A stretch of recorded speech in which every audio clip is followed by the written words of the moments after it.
Dengan meluncurnya Intel 13 Gen dan RTX 40 series, vendor-vendor dan brand-brand laptop itu udah mulai meluncurkan lini terbaru mereka. Salah satunya adalah MSI yang kemarin udah ngeluncurin MSI Cyborg 15, bahkan udah direview juga oleh Michael. Tapi gue ngerasa kayaknya performa RTX 4050-nya itu kurang nendang deh. Gimana kalau ada laptop yang bisa nge-push banget RTX 4050 to the max-nya dia sampai mentok kanan?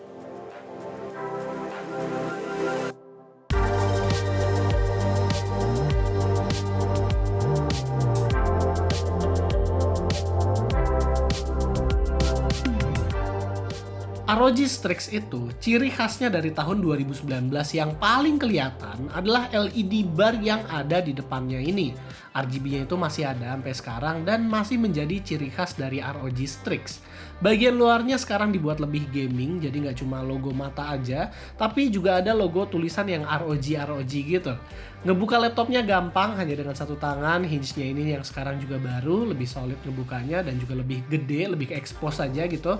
Monitornya yang sekarang sesuai dengan namanya, sudah berukuran 16 inch dengan resolusi Full HD+, 16:10, 165Hz, dan juga sesuai dengan harganya, color gamut dari monitor ROG Strix ini luas di 100% sRGB, walaupun review unit kita belum yang ROG Nebula Certified. Webcamnya sekarang ada di bagian atas, namun kecil dan kualitasnya hanya HD 720p aja. Bagian keyboardnya sekarang dibuat lebih baru, yang ini tombol QWER ASDF dan spasinya dibuat transparan dan kelihatan switchnya. Gue nggak tahu sih sama yang prefer tombol kayak gini, tapi gue sendiri sebenarnya kurang suka dengan estetik seperti ini karena aneh aja gitu dilihatnya, apalagi kalau lagi gelap dan nyala RGB. Oh iya, ngomong-ngomong soal RGB, keyboard ini juga udah RGB dengan 4 zona yang bisa diatur di Armoury Crate, dan seperti biasa, ROG juga ngasih tombol volume up and down di atas dan dedicated button buat Armoury Crate. Sementara di sebelah kanan ada media button. Kalau buat gue, ini layoutnya udah oke, karena gue tuh sering dengerin lagu bahkan sambil main game sekalipun. Tapi buat videographer kita, dia malah lebih prefer kalau ini tuh diubah jadi patch up, patch down aja, lebih efektif katanya. Touchpadnya dibuat lebih luas dan kekinian tanpa adanya tombol fisik, tapi kalau kalian nanti ngelihat ada beberapa ROG Strix G16 lain ada yang bisa jadi numpad touchpadnya, sayangnya SKU kita masih belum bisa. Jadi ini adalah salah satu yang di cut down oleh ROG buat SKU termurahnya. Overall kalau kita lihat desain chassis dalamnya, ROG tuh pengen bikin identitas mereka di Strix itu yang lebih ke arah gaming lagi. Tetap elegan tapi dengan corak-corak seperti ini. Nah, kalau ngomongin soal port konektivitasnya, di sebelah kanan hanya ada dua USB 3.2 Gen 2 Type A, sementara di sebelah kiri ada charging port, LAN port, full HDMI port, dua USB Type C yang dimana satu itu udah support Thunderbolt 4, dan audio combo jack. Lumayan lah, walaupun jadi Strix G16 Intel termurah, tapi kita masih dikasih Thunderbolt 4. Yang sangat kita sayangkan adalah Strix tahun lalu tuh mereka bisa naruh beberapa port penting di bagian belakang biar bisa rapih, tapi kali ini mereka hanya bisa taruh di kiri kanan aja. Karena bagian belakang ini mesti menjadi lubang exhaust yang gede, dimana nanti bakal gue jelasin kenapa mereka butuh sebesar itu. Sesuai yang gue bilang di intro tadi, SKU ROG Strix G16 kita adalah yang paling entry level. CPU-nya menggunakan Core i5 Raptor Lake 13450HX, dimana biasanya itu Core i9 yang punya HX, tapi kali ini ada di Core i5 buat menandakan dia consumption powernya itu bisa sampai 150 watt ke atas. Di 13 Gen series ada 3 SKU Core i5 High Performance yang perlu kita perhatikan. Yang pertama ada Core i5 13420H yang mungkin diperuntukkan buat laptop creator thin and light.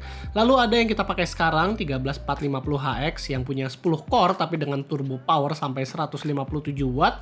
Dan di atasnya ada juga 13500H yang core-nya itu ada 12. Namun turbo powernya hanya sampai 95 watt. Kita nggak tahu kencengan prosesor ini atau 13500H karena belum sempet cobain. Tapi kalau nanti udah ada review unitnya, kita bisa coba compare lah. Balik lagi ke laptopnya, GPU-nya memakai RTX 4050 yang di-push sampai 150 watt. Seperti biasa, ROG memang selalu doyan nge-push TGP GPU.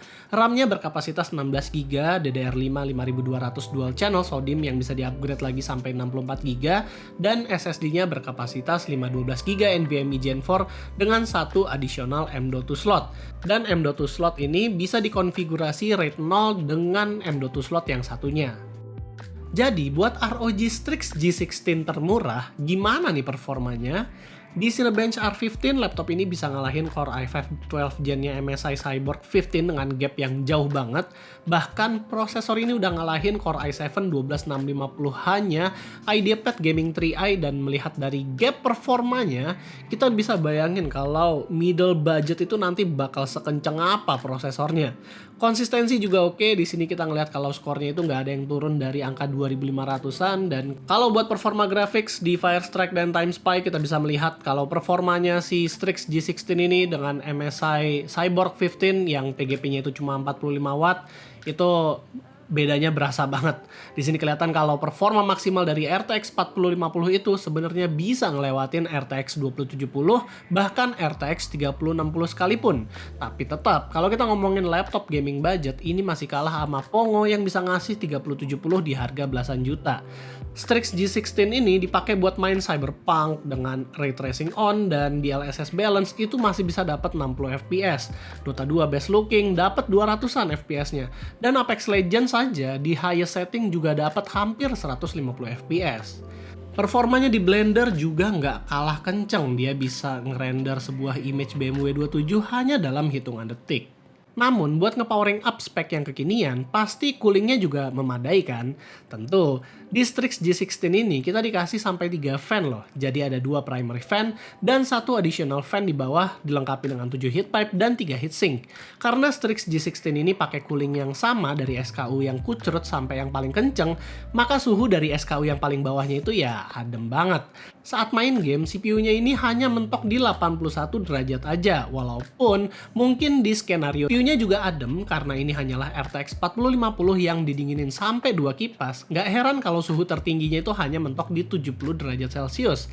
Dan ini membuat suhu surface itu super adem, nggak ada yang di atas 35 derajat. Jadi suhu adem dan 3 fan inilah yang membuat bagian belakangnya itu nggak bisa dikasih port tambahan. Sayang ya, padahal Helios 16 kemarin aja bisa kok. Nah kalau buat pengalamannya ROG ya nggak usah diragukan lah, pengalamannya ya ROG banget.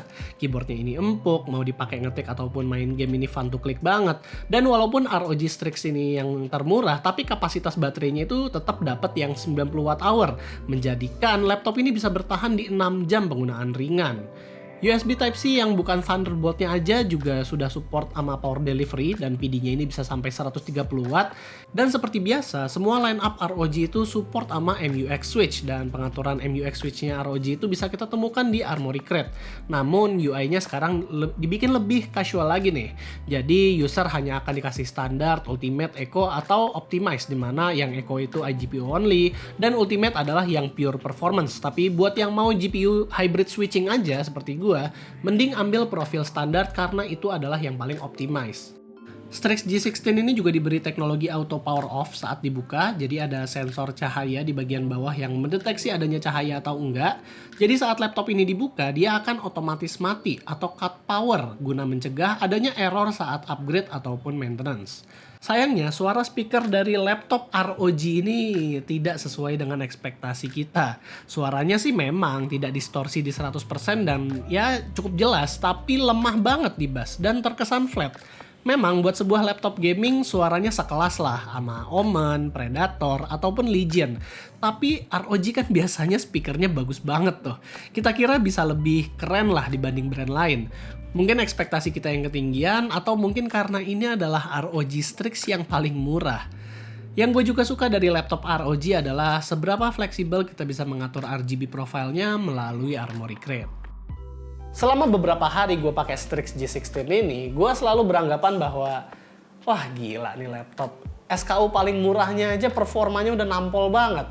Layarnya juga tajam, screen to body ratio-nya itu udah gede banget. Keyboardnya juga empuk lagi. Pokoknya udah yang pengalaman paling mentok kanan lah buat sebuah laptop gaming. Sampai gue ngira kalau kayaknya MSI Cyborg 15 kemarin itu nggak worth deh buat dibeli. Sampai gue ngeliat harganya si Strix G16 ini. Ternyata Strix G16 yang paling murahnya itu harganya 24 juta. Belum lagi ada yang i7 harganya di 25 sampai 26 jutaan.